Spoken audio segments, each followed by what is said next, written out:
Que o empregado não pode ser dispensado durante o período de estabilidade, isso todo mundo sabe.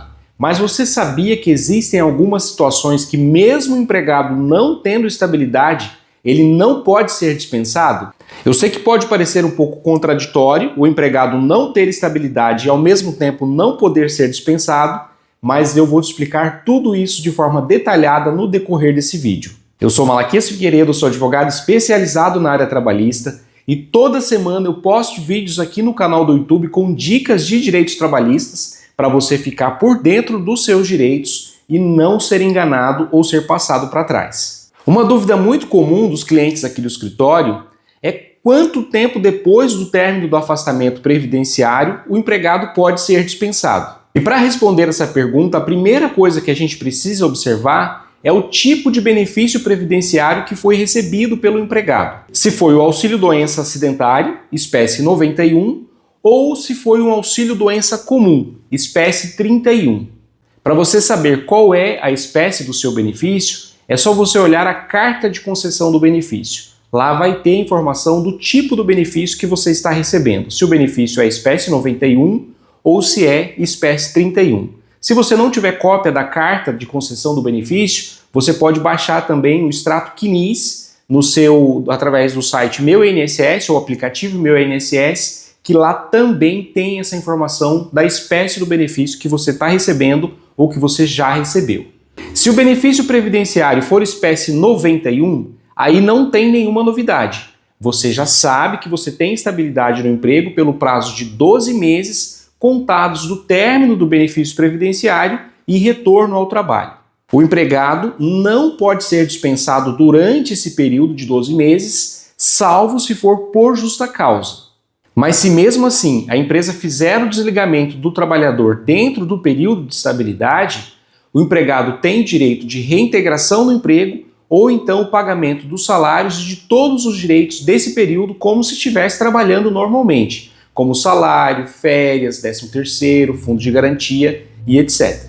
Agora, se o benefício previdenciário for espécie 31, que é o auxílio-doença comum, que não tem relação com doença ou acidente de trabalho, nesse caso, o empregado não tem direito à estabilidade no emprego.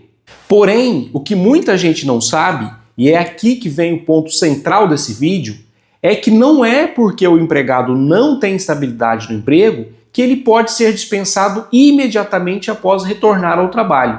Porque apesar dele não ter estabilidade no emprego, a lei proíbe qualquer forma de dispensa discriminatória. Dispensa discriminatória é aquela motivada por uma característica pessoal do trabalhador, como idade, raça ou até mesmo doença. Então, se o empregado for dispensado logo após retornar o término do benefício previdenciário, simplesmente porque estava doente e não conseguia mais executar as suas tarefas ou não conseguia dar mais a mesma produtividade que ele dava antes do afastamento, essa dispensa pode sim ser considerada discriminatória.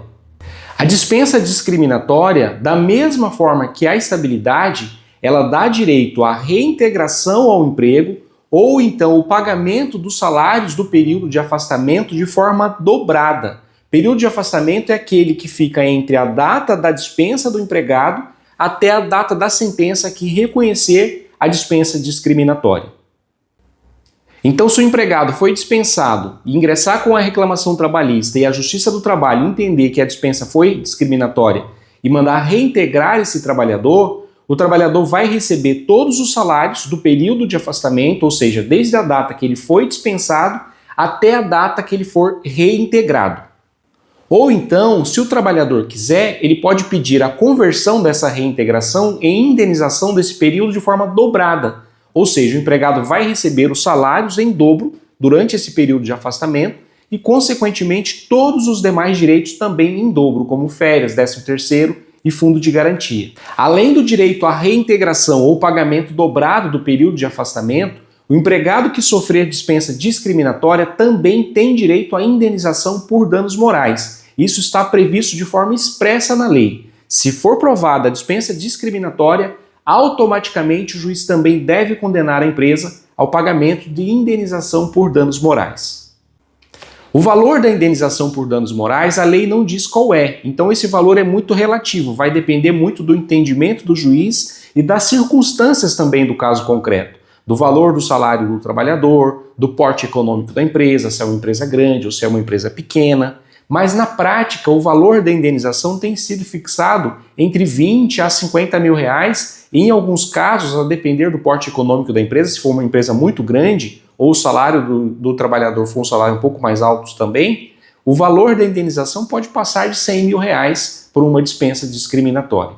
Nos casos de doenças graves, como por exemplo câncer, HIV, depressão, a Justiça do Trabalho presume que a dispensa foi discriminatória se o empregado for dispensado logo após o término do afastamento previdenciário.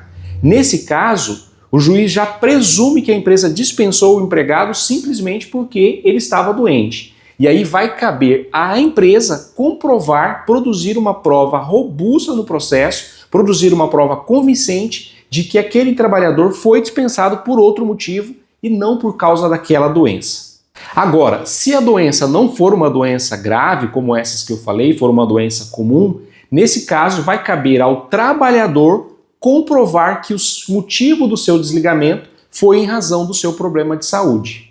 Mas a Justiça aceita qualquer meio legítimo de produção de provas para o empregado provar isso. Pode ser, por exemplo, a gravação de uma conversa, a gravação de uma ligação telefônica, o print de uma conversa de WhatsApp, cópia de e-mails, depoimento do representante da reclamada em audiência ou até mesmo testemunhas que tiverem conhecimento do motivo do desligamento do trabalhador. Há poucos dias nós tivemos aqui no escritório uma audiência desse tipo e o próprio representante da reclamada admitiu durante o seu depoimento que a trabalhadora foi dispensada simplesmente porque ela estava doente e não tinha mais condições de executar as suas atividades com a mesma perfeição, com a mesma produtividade que ela exercia antes de sofrer o acidente de trabalho. Então, nesse caso, bastou o depoimento do representante da própria empresa para ficar comprovado que a trabalhadora foi dispensada de forma discriminatória, dando direito à reintegração ao emprego ou o pagamento dos salários do período de afastamento de forma dobrada, além da indenização por danos morais. Fique atento aos seus direitos. Para mais informações, entre em contato conosco através do WhatsApp que eu vou deixar na descrição do vídeo.